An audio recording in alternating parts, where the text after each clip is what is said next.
Hello नमस्कार दोस्तों, एक बार फिर से आपका बहुत बहुत स्वागत है हमारे यूट्यूब चैनल आरंभ एजुकेशन पर। और मैं हूं मनीष सरविया।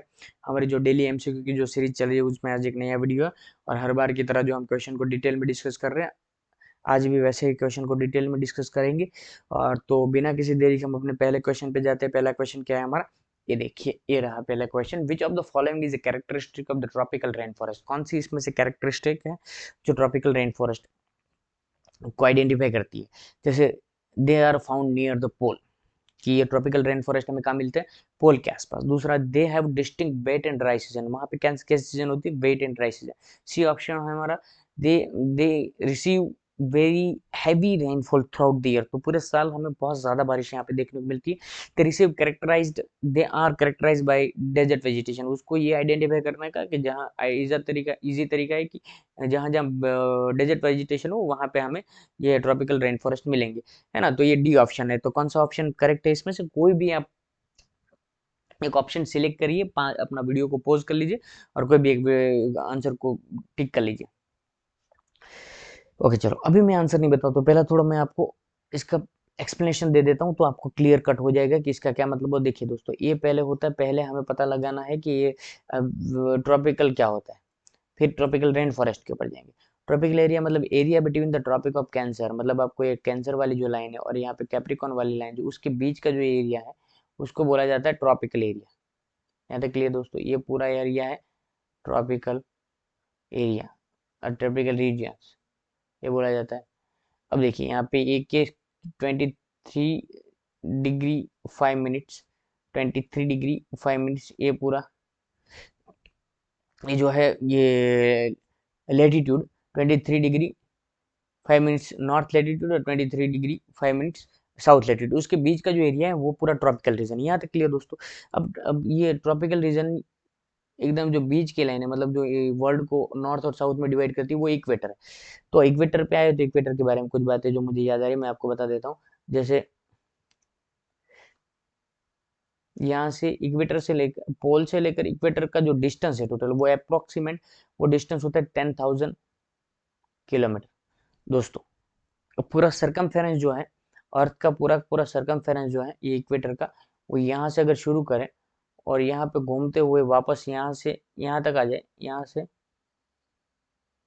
यहाँ पे पहुंचे जब, यहाँ पे, तब वो पूरा सरकमफेरेंस जो है उसका है 40,075 किलोमीटर। ये पूरा सरकमफेरेंस है इक्वेटर का। यहाँ तक के लिए दोस्तों, इक्वेटर के बारे में और भी कुछ बातें याद आ रही है मुझे। जैसे यहाँ पे ग्रेविटी कंपेरेटिवली बहुत ग्रेविटी की इम्पैक्ट कम होती है।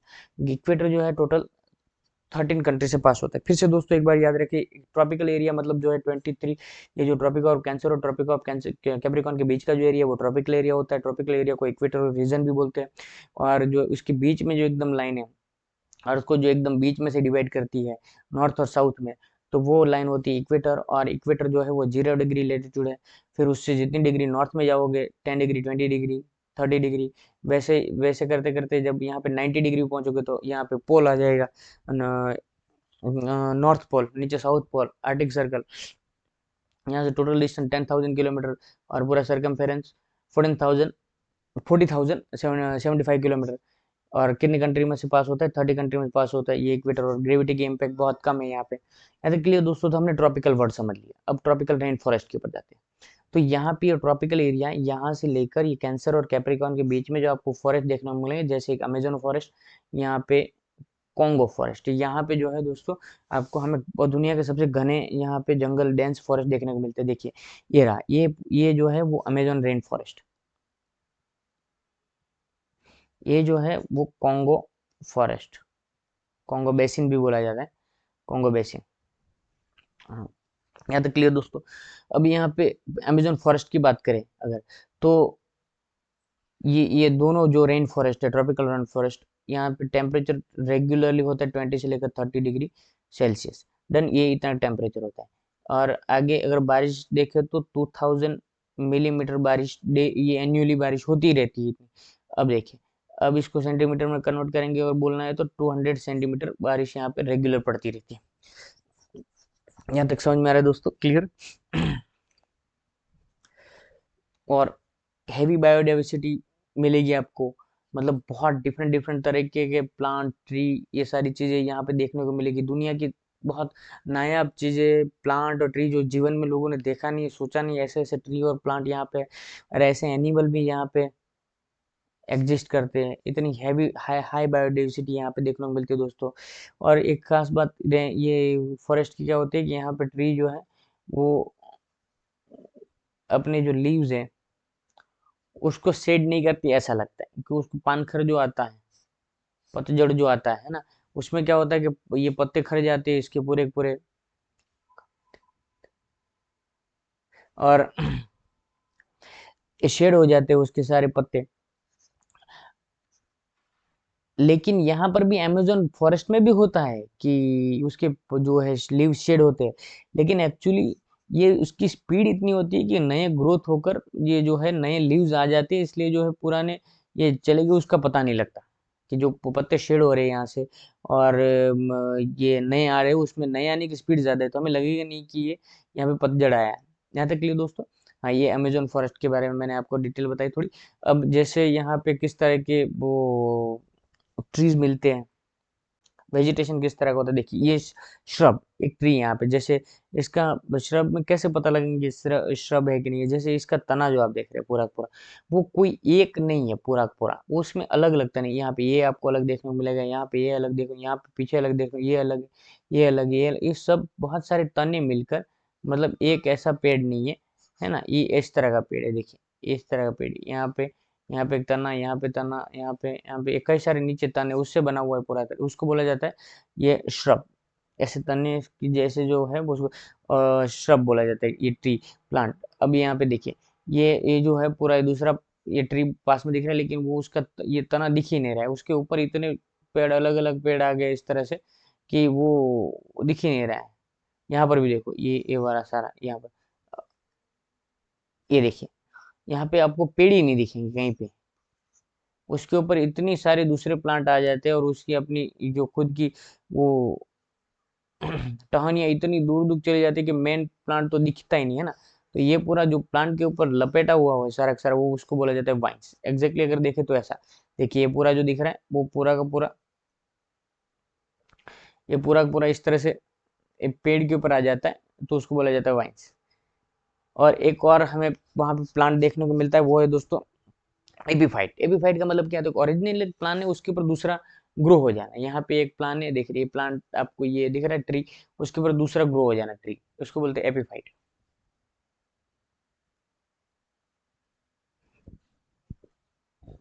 यहाँ पे दोस्तों अमेजोन फॉरेस्ट के बारे में बात की, अमेजोन रिवर, अगर फॉरेस्ट आया तो रिवर के बारे में बात कर लेना जरूरी है। 6400 किलोमीटर पूरी ये पूरी लेंथ है अमेजोन रिवर की, ओरिजिनेट होती है मानतारो रिवर से ओरिजिनेट होती है।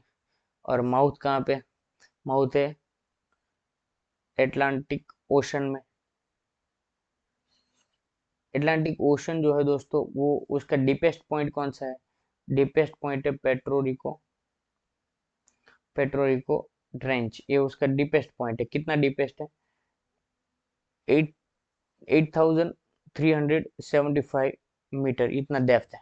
अगर एटलांटिक ओशन की बात आ रही है तो हमें एक और भी बात कर लेनी चाहिए, स्पेसिफिक के बारे में बात कर लेनी चाहिए। पैसिफिक ओशन जो है, पैसिफिक ओशन उसका सबसे डीपेस्ट पॉइंट कौन सा है, वो चैलेंजर डीप है दोस्तों। चैलेंजर डीप याद रखना है, चैलेंजर डीप। और उसकी टोटल जो है वो डेप्थ है 11,033 ये पूरी डेप्थ है चैलेंजर डीप।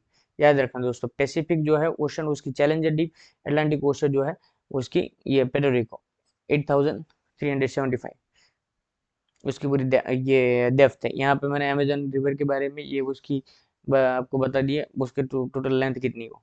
यहाँ तक क्लियर दोस्तों, नेक्स्ट चलते देखो। नेक्स्ट हमारा क्या क्वेश्चन है, which of the following plant is commonly found in the tropical savannas, तो कौन से प्लांट ट्रॉपिकल सवानाज में देखने को मिलते हैं। तो पहले मैं सवानाज के बारे में आपको, ये पहला ऑप्शन है हमारा कैक्टस, दूसरा है पाम ट्री, तीसरा है tall grass and scatter tree, third है ऑक ट्रीज। अब देखिए, सवाना से शुरू करते, थोड़ी उसके बारे में बात कर लेते हैं। सवाना, सवाना रीजन जो है वो ट्रॉपिकल एरिया एंड सब ट्रॉपिकल, सब ट्रॉपिकल रीजन में आपको देखने को मिलेगा सवानाज। अब सवाना के बारे में और बताऊं दोस्तों, तो ये जो है यहाँ पे वेट एंड ड्राई सीजन रहती है। सवाना रीजन मतलब ग्रासलैंड है, और यहाँ पे मिक्स में होगा। क्या मिक्स में आपको देखने को मिलेगा? ग्रासलैंड, ग्रास भी देखने को मिलेगी, और आपको यहाँ पे ट्री भी देखने को मिलेंगे। लेकिन ट्री कैसे देखने को मिलेंगे? वो स्कैटर्ड होंगे, फिर मतलब फैले फूले, एक यहाँ पे है तो फिर यहाँ एक दूसरा बहुत डिस्टेंस पे ट्री है, इस तरह से। डन। और शबाना जो वर्ड आया है वो शबाना से आया है। शबाना कौन सी लैंग्वेज का? स्पेनिश लैंग्वेज का एक सब वर्ड है शबाना, और वहां से ये सवाना नाम आया। और सवाना का मतलब होता है प्लेन एरिया विदाउट ट्री।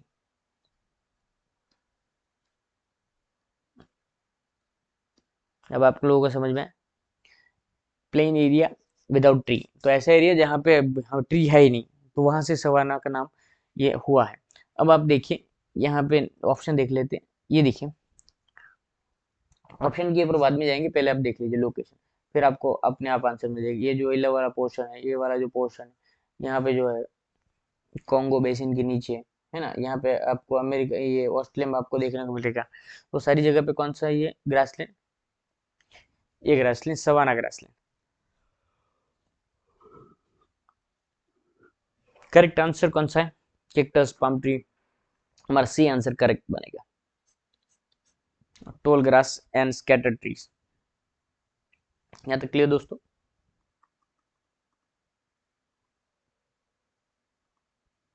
हम्म। यहाँ पे दोस्तों ग्रासलैंड क्यों ग्रो होते हैं? यहाँ पे देखिए, यहाँ पे वो रेन फॉरेस्ट जो है, ट्रॉपिकल रेन फॉरेस्ट, उतने जो है वो ट्री क्यों नहीं यहाँ पे ग्रो करते हैं सवाना में? टोल ग्रासलैंड क्यों होता है और ट्री बिखरे बिखरे क्यों होते हैं? क्योंकि दोस्तों वहां पे ये, यहाँ पे देखिए, या ये जो एरिया है, ये कैंसर और कैप्रिकॉन वाला जो एरिया है, इसके इसके बीच का एरिया। और वहां पे जहाँ पे ये ग्रासलैंड है, वहां पे सीजन हमने देखी थी कौन सी, ये सवानाज के लिए वेट एंड ड्राई। तो वहां पे या तो बारिश बहुत ज्यादा, वेट वेट सीजन, सवाना के लिए बोल रहा हूँ मैं, सवाना ग्रासलैंड। वो वेट सीजन मतलब वहां पे रेनफॉल होता है, हैवी रेनफॉल होता है। लेकिन वेट ड्राई सीजन का मतलब होता है कि ये या तो बहुत कम बारिश होती है, लिटिल रेन, या तो फिर नो रेन। नो रेन, ऐसी ऐसी कंडीशन जो है वहां पे दोस्तों ये ग्रासलैंड ग्रो होता है, क्योंकि कंटिन्यूअसली जो है रेनफॉल नहीं होता रहता, कभी बारिश होती कभी नहीं भी होती। लेकिन ये जो हमारा ट्रॉपिकल रेन फॉरेस्ट है, वहां पे क्या है, वो इस एरिया में कैंसर से लेकर ये कैप्रिकॉन के बीच में। अब यहाँ पे इस वाले एरिया में क्या होता है, ये ग्रासलैंड भी यही है दोस्तों, ये आप कंफ्यूज मत होना, ग्रासलैंड भी यही है, लेकिन डायरेक्ट हिट, सनकिट और भी कई सारी रीजन है कि वहां पे ये जो है ग्रासलैंड, एक बारिश कम बहुत होती है, और भी बहुत सारे फैक्टर होते हैं, जैसे ये टोपोग्राफिक फैक्टर के, मतलब कोई ये माउंटेन बीच में आ रहा है, इसलिए वो लीवर्ड साइड ही बारिश पूरी हो जा रही है, वहां पे बारिश पहुंच नहीं पा रही, इसलिए वहां पे ग्रासलैंड है, और भी कई सारे रीजन है दोस्तों। तो यहाँ पे अब ये सवाना रीजन पे बारिश कम आती है, और ट्रॉपिकल रीजन में हमने क्या देखा दोस्तों कि ये यहाँ पे जो अमेजोन, ये जो पूरा अमेजोन फॉरेस्ट था, वहां पे वो एरिया ट्रॉपिकल रीजन में था, और वहां पे सन की हीट डायरेक्ट पड़ती है, सनलाइट, और सनलाइट जिस एरिया में डायरेक्ट पड़ेगी वहां पे वो एरिया हो जाएगा हॉट। और जहाँ पे अगर पानी भी है वहां पे, तो शुरू हो जाएगा इवापोरेशन, इवापोरेशन शुरू हो जाएगा वहां पे। इवापोरेशन शुरू होगा तो water converted in vapour. Evaporation में क्या होता है, वाटर किस में कन्वर्ट हो जाता है, वेपर में कन्वर्ट हो जाता है, और वेपर फिर किस में कन्वर्ट हो जाती है, क्लाउड में कन्वर्ट हो जाती है, और क्लाउड फिर क्या करता है, प्रेसिपिटेशन, बारिश करता है। यहाँ तक क्लियर दोस्तों? जहां पे बारिश करता है वहां पे वो सीजन कैसी रहेगी, हॉट एंड ह्यूमिड। हॉट कैसे? क्योंकि ये अगर यहाँ पे सन की लाइट डायरेक्ट जाती नहीं, तो वो एरिया हॉट नहीं बनता, हॉट नहीं बनता तो इवापोरेशन नहीं होता, इवापोरेशन नहीं होता तो वाटर वेपर में कन्वर्ट नहीं होता, और वेपर में कन्वर्ट नहीं होता तो क्लाउड नहीं बनता, क्लाउड नहीं बनता तो प्रेसिपिटेशन नहीं होता, प्रेसिपिटेशन नहीं होता तो जो मॉइस्चर कंटेन इन एयर, मतलब वाटर जो कंटेन इन द एयर, वो नहीं देखने को मिलता। तो यहाँ पे ये एक तो हॉट क्लाइमेट है और दूसरा ह्यूमिड क्लाइमेट। ह्यूमिड क्लाइमेट का मतलब क्या होता है दोस्तों, कंटिन्यूसली बारिश आती रहती है, तो वहां पे एयर में जो है मॉइस्चर देखने को मिलता है, उसको बोलते हैं ह्यूमिड, और ह्यूमिडिटी मेजर की जा सकती है। यहाँ तक क्लियर दोस्तों। फिर से हम अपने नेक्स्ट क्वेश्चन पे जाते हैं। देखिए नेक्स्ट क्वेश्चन, ये आंसर मिल गया। ये देखिए इस तरह के ये सवाना ग्रासलैंड है कि एक ट्री होगा, एक बहुत दूर होगा, एक उससे भी दूर होगा। ऐसा नहीं कि बिल्कुल ट्री नहीं है, लेकिन डिस्टेंस पे है। ऐसा ट्रॉपिकल जो रेन फॉरेस्ट देखा था, इस तरह ऐसा नहीं कि पूरा एकदम घना भरा हुआ है जंगल, ऐसा नहीं। ट्री दूर दूर पर दिखेंगे, ये सवाना ग्रासलैंड।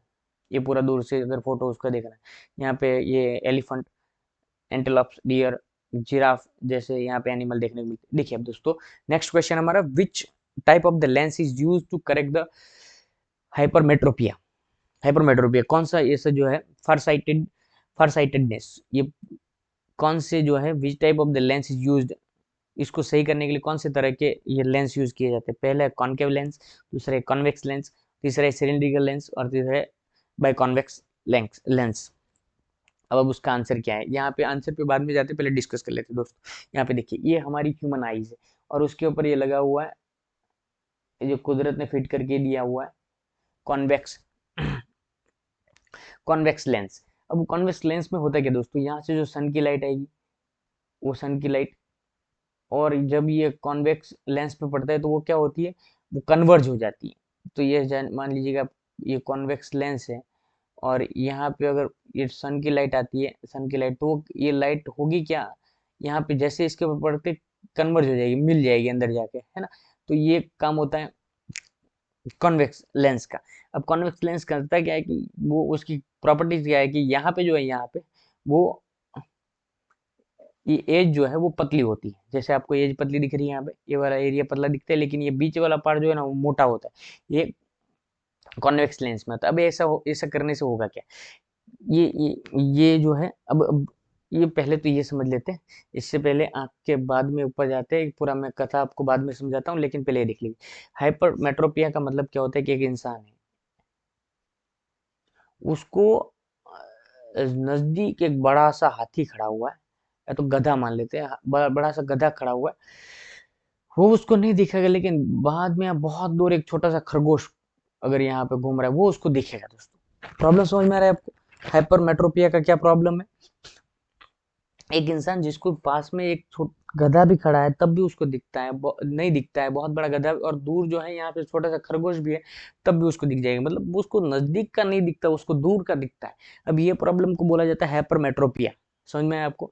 अब देखिए और उसके ऐसा होता क्यों है, क्योंकि ये जो कॉन्वेक्स लेंस है, यहाँ पे जो कॉन्वेक्स लेंस, वो जो कुदरत ने दिया हुआ है, वो इमेज इतनी दूर क्रिएट कर देता है, ये जो इमेज आपको दिख रही है इतना दूर यहाँ पे बनाता है।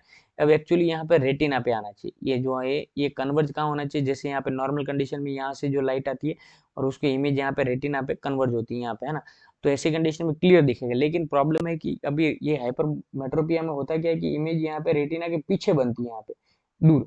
तो अब इसका सॉल्यूशन करेंगे, करते कैसे दोस्तों, यहाँ पे कॉन्वेक्स जितने भी नंबर का जो आपको सही लगेगा, जितने में ये चेंज करते रहेंगे, जब भी आपका फोकस ये यहाँ पे पहुंच जाएगा मिलके, तब ये लेंस को फिट कर देंगे। जब भी आप स्पेक्टिकल बनाने जाते, स्पेक्स बनवाने के लिए जाते, तो इसी तरह से चेक किया जाता है दोस्तों। आगे आगे अलग अलग आंख के सामने कांच रखे जाते, और जिस कांच से आपके एग्जैक्टली रेटिना के ऊपर इमेज फिक्स हो, जैसे अगर बहुत ये कॉन्वेक्स लेंस, अगर मान लीजिए कि यहाँ पे लेंस रखा है,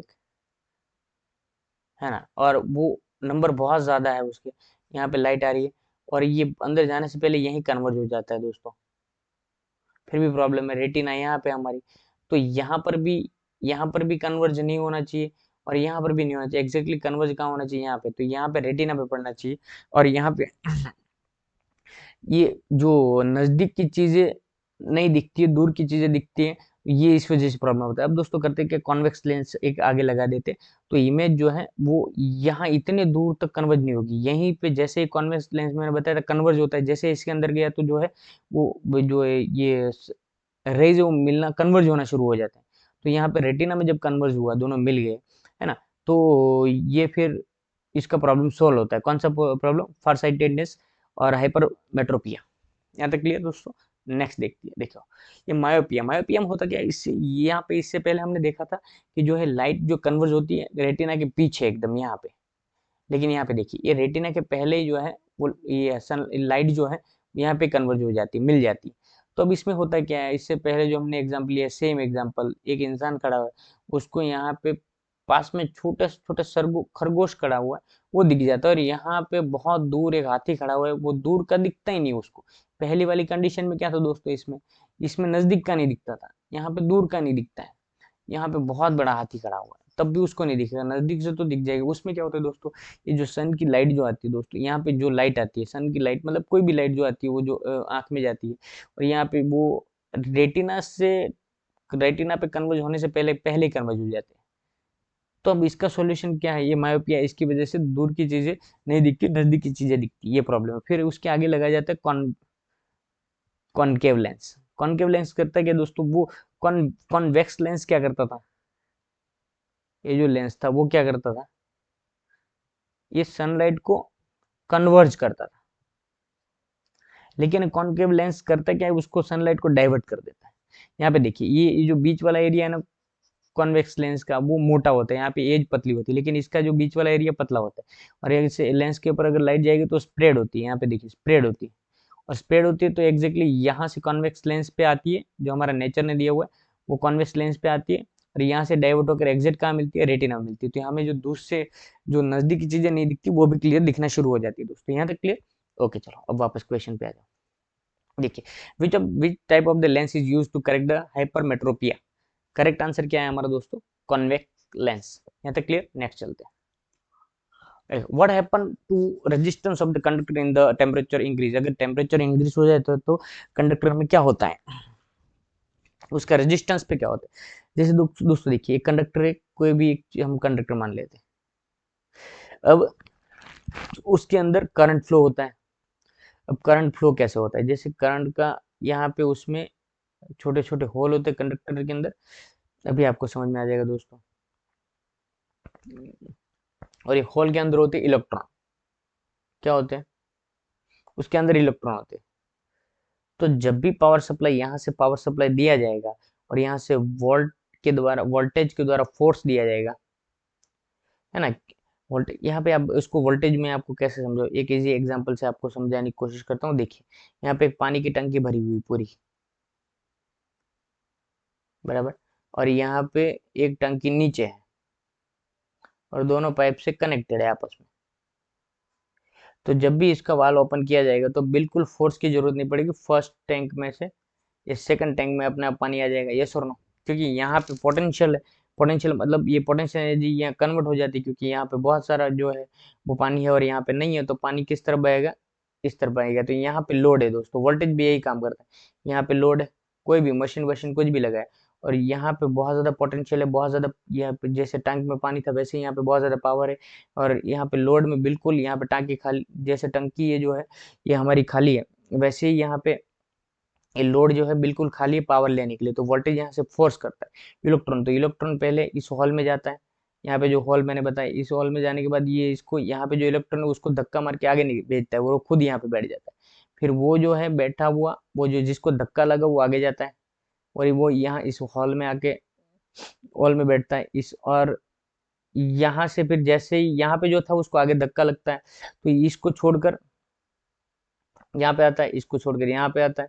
इलेक्ट्रॉन जो एक होल को छोड़कर दूसरे होल में, दूसरे होल में से तीसरे, इस तरह से चलता रहता है। इस तरह से अंदर आपस में करंट एक जगह से दूसरी जगह पे ये चार्जेस मूव होते हैं। चार्जेस मूव होने का मतलब इलेक्ट्रॉन एक होल को छोड़कर दूसरे होल में जाने, दूसरे को छोड़कर तीसरे में, तीसरे में छोड़कर चौथे में, डन। ये इस तरह से ये करंट का फ्लो होता है। अब दोस्तों देखिए कि जब भी वोल्टेज मिलेगा, पावर मिलेगा, तब कंडक्टर में ये इलेक्ट्रॉन जो है वो पास होना शुरू हो गए एक होल से दूसरे। यहाँ पे एक इलेक्ट्रॉन आया, वो यहाँ से निकल कर, यहाँ से जो एक इलेक्ट्रॉन है वो यहाँ से निकल इस हॉल में जाएगा, यहाँ से लेकर निकल के इस हॉल में जाएगा, यहाँ से इस हॉल, यहाँ से इस तरफ, यहाँ से इस हॉल, ये इस तरह से आगे बढ़ता बढ़ता जो है वो, जो वोल्टेज ने प्रेशर दिया इलेक्ट्रॉन को, उस वजह से वो मूवमेंट हुई, और उसको बोलते हैं करंट का पास होना, डन। अब देखिए दोस्तों, तो अब होता क्या है कि अगर ये पूरा फ्लो चल रहा है और यहाँ पे टेम्परेचर बढ़ गया आसपास में इसका, तो होगा क्या कि टेम्परेचर अगर बढ़ जा रहा है, तो यहाँ पे जो एटम इस डायरेक्शन मूव कर रहे थे एक होल से दूसरे होल, वो यहीं के यहीं रह जाएंगे, और वाइब्रेशन बहुत ज्यादा करेंगे, उसका वाइब्रेशन बढ़ जाएगा। और वाइब्रेशन बढ़ जाएगा अगर यहाँ के यहाँ रह रहा है, मतलब कि उसका रेजिस्टेंस बढ़ रहा है, इलेक्ट्रॉन फ्लो को आगे बढ़ता जाना चाहिए, वो नहीं बढ़ रहा है, और यहीं पे ये रुका हुआ है, वाइब्रेशन बहुत ज्यादा हो रहा है उसका, तो यहाँ पे रुका हुआ है, तो यहाँ पे रेजिस्टेंस क्या होगा, बढ़ जाएगा, क्योंकि करंट जब आगे जाता है तो इसका मतलब वो फ्लो कर रहा है, और किसी वजह से रुक जा रहा है तो मतलब रेजिस्टेंस बीच में आ रहा है ना। तो देख what happen to the resistance of the conductor if the temperature increase.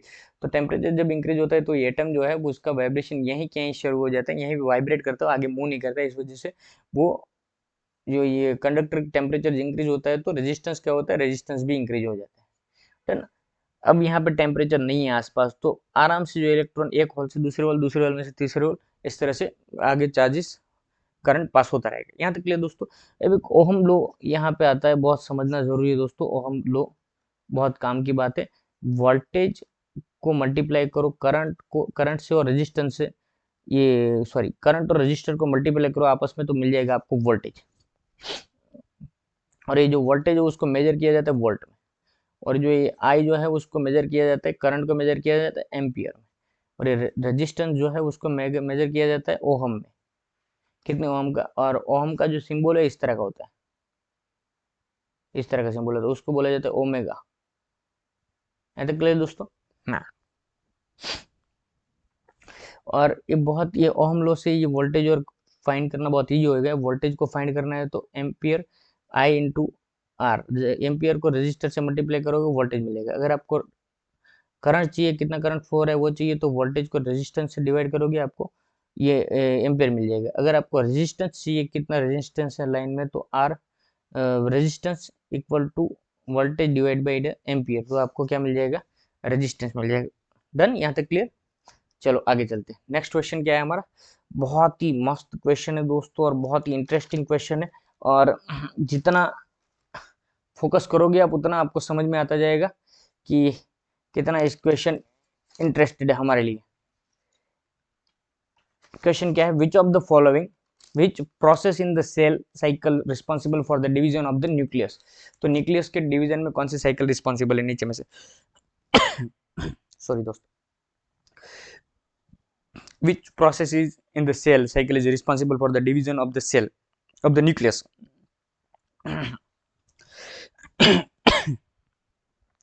ये देखिए,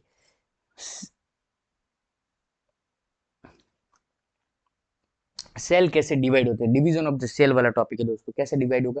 तो हमारा ये पहला ऑप्शन है, विच प्रोसेस, कौन सी प्रोसेस, माइटोसिस, मायोसिस और साइटोकाइनेस,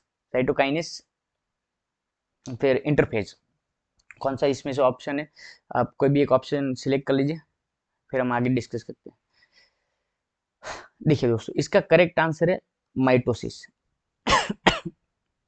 देखिए कैसे, अब माइटोसिस को बहुत आराम से समझते हैं दोस्तों, और बहुत लंबा खींचने की जरूरत है, बिल्कुल आराम से उसको समझा जा सकता है।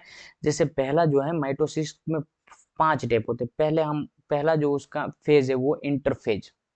माइटोसिस कैसे, सेल डिवाइड होते हैं दोस्तों, बॉडी का जो सेल है, पूरा बॉडी जो है सेल से बना है, वो डिवीजन कैसे होता है, क्योंकि हमने सुना है कि कई लाखों सेल दिन में मरते रहते हैं बॉडी में से, और कई सारे सेल जो है फिर प्रोड्यूस होते हैं, तो वो सेल के अंदर हम होता है ये क्रोमोसोम जो है उसके अंदर वो ये पूरा डीएनए और आरएनए है दोस्तों, तो वो हमारी पूरी जेनेटिकल इन्फॉर्मेशन उसके अंदर होती है। और अगर सेल डेड हो जाता है तो फिर वो आगे जेनेटिकल इन्फॉर्मेशन जाती कैसे है, तो सेल का डिवीजन होना और वो जेनेटिकल इन्फॉर्मेशन को आगे कॉपी पूरा करना और आगे उसको पास करना, तो कैसे होता है इस वजह से सेल का डिवीजन पढ़ना बहुत ज्यादा जरूरी है दोस्तों। तो ये इंटरफेज पहला फेज है, उसमें होता क्या है, देखिए ये पूरा का पूरा क्या है, सेल है, और उसके अंदर होता है ये न्यूक्लियस, उसके अंदर न्यूक्लियस होता है। देन अब ये जब इंटरफेज होता है, ये डिवीजन की बात हम शुरू करें सर, पहला पहला फेज है, याद रखना दोस्तों आप। तो ये उसमें पहला फेज में होता क्या है, ये नॉर्मल सेल है, मैंने यहाँ पे ड्रॉ किया। अब पहला फेज जब शुरू होगा सेल डिवीजन का, तो ये न्यूक्लियस जो है ना बढ़ जाएगा, ये वाला एरिया, ये न्यूक्लियस थोड़ा बड़ा हो जाएगा। तो यहाँ से जो मैं इसको निकाल देता हूँ, तो यहाँ पे क्या हुआ, ये न्यूक्लियस जो है ना वो बढ़ गया दोस्तों।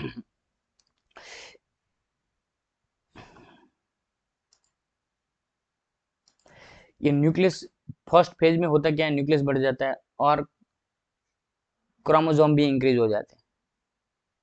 क्रोमोसोम याद रखना, क्रोमोसोम इंक्रीज हो जाते हैं, पहला का मतलब न्यूक्लियस बड़ा हो जाता है। पहले मैंने जो राउंड किया था बहुत छोटा था, इंटरफेज में न्यूक्लियस बड़ा हो जाता है। अब दूसरा फेज आता है दोस्तों, बहुत इंपॉर्टेंट फेज, इंटरफेज हो गया, दूसरा फेज आता है प्रोफेज। प्रोफेज में होता क्या दोस्तों, वो देखिए।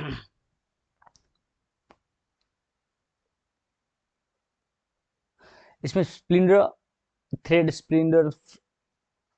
स्प्लिंडर थ्रेड बनना शुरू होते हैं। स्प्लिंडर थ्रेड का क्या मतलब होता है दोस्तों, देखिए जैसे स्प्लिंडर थ्रेड मतलब धागे जैसा होता है, और वो ये प्रोफेज में करता क्या है, ये न्यूक्लियस के आसपास यहाँ पे बंध जाता है पूरा का पूरा। तो अब देखिए ये न्यूक्लियस जो है इस तरह से उसके ऊपर एक थ्रेड लग, बीच में थ्रेड लग जाने की वजह से न्यूक्लियस कैसा हो जाता है ऐसा हो जाता है जैसे बीच में आप किसी भी बलून को बीच में धागा बांध दोगे तो दोनों साइड हो जाता है डिवाइड, वैसे यहाँ पे न्यूक्लियस जो है वो दो पार्ट में बढ़ जाएगा, ये बढ़ जाएगा। ये कौन सी किसकी वजह से,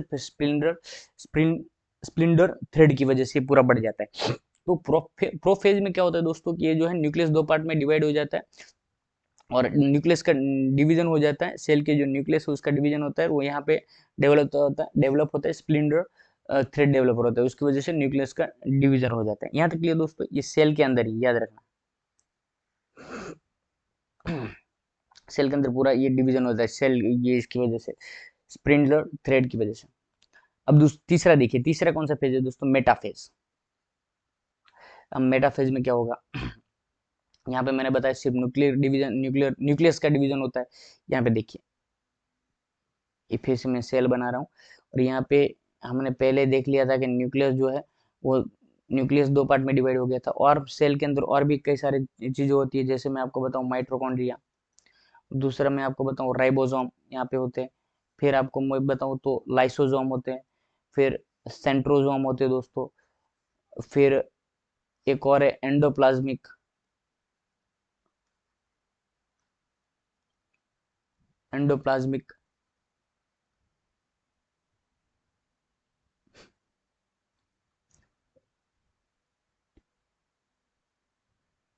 रेटिकुलम, एंडोप्लाज्मिक रेटिकुलम ये इसका पार्ट है यहाँ पे न्यूक्लियस का।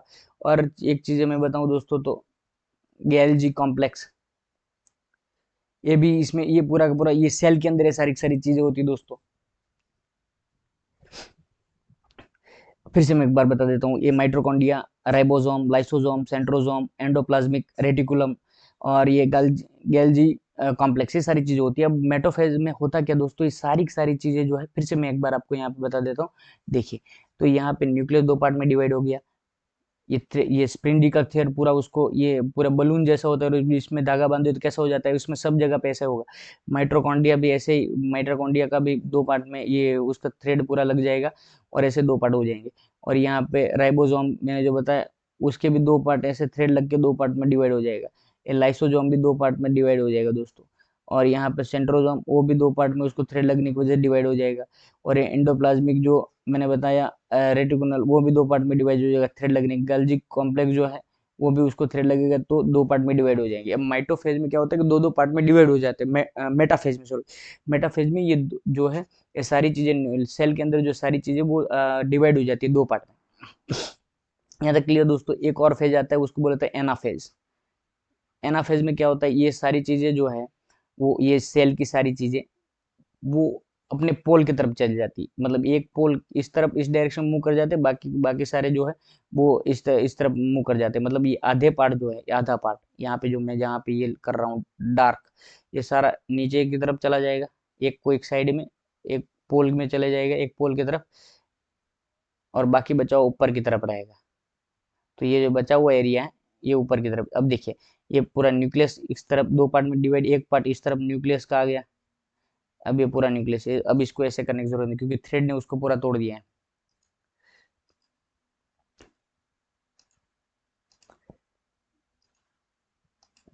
ये देखिए ये जो न्यूक्लियस है, ये न्यूक्लियस यहाँ पे आ गया टूट के, ये वाला हिस्सा, ये वाला।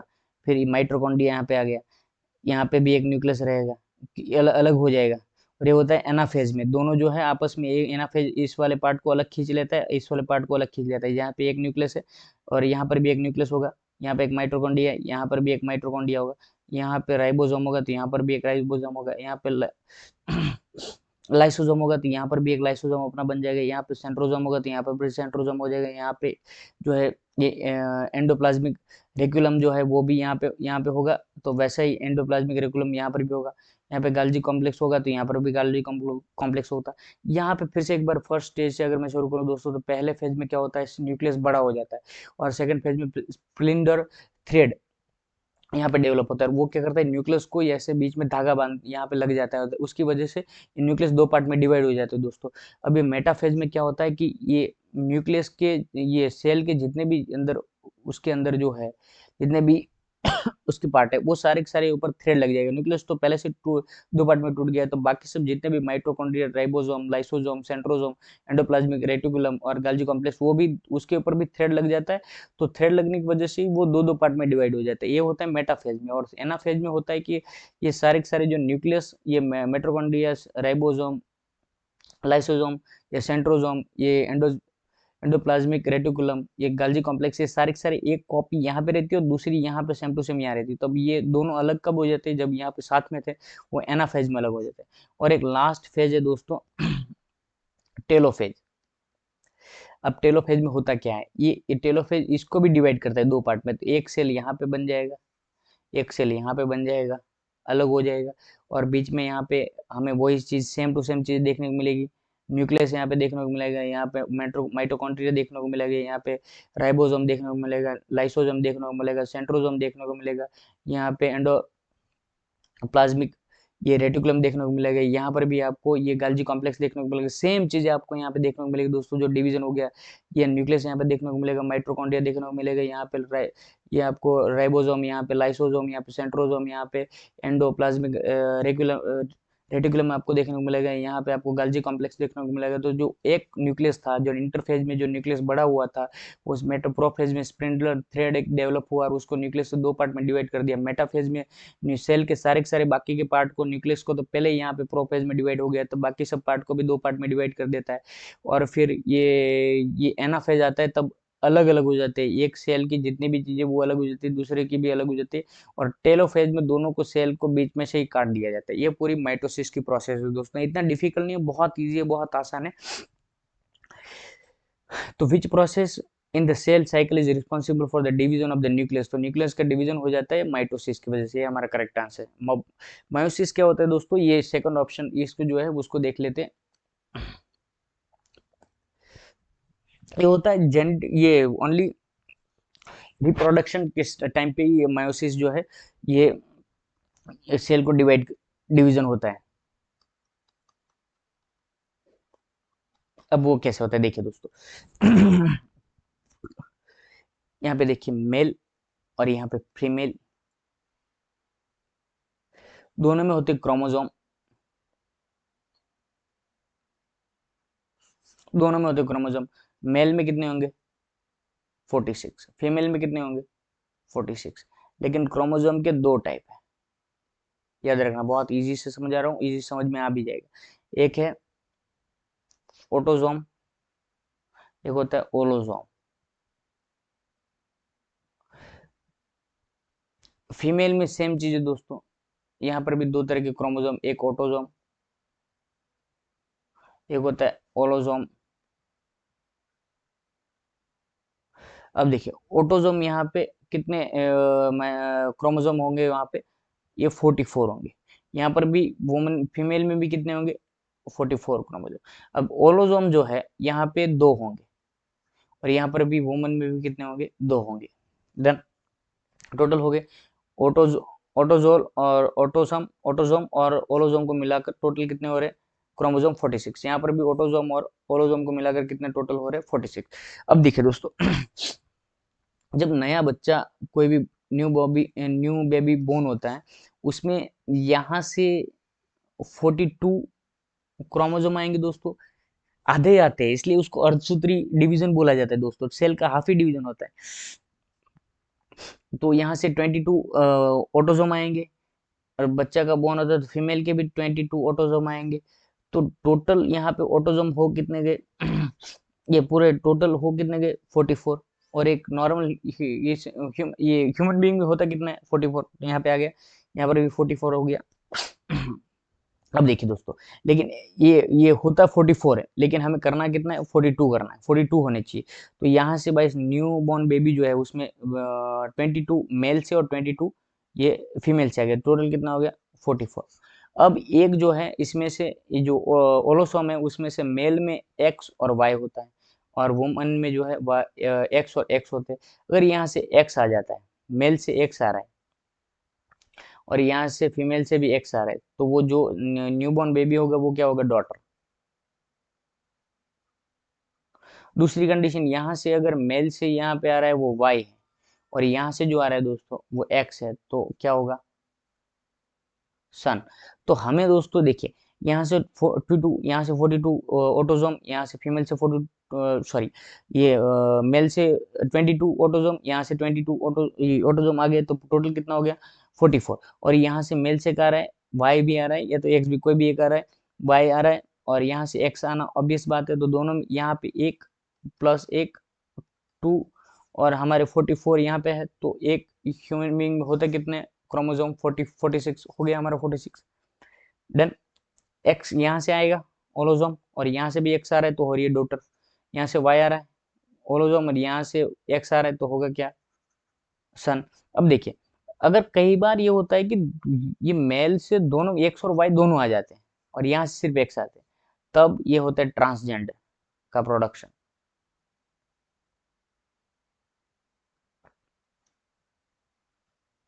ट्रांसजेंडर प्रोड्यूस होते हैं बच्चे सर। यहाँ तक क्लियर, ओके चलो।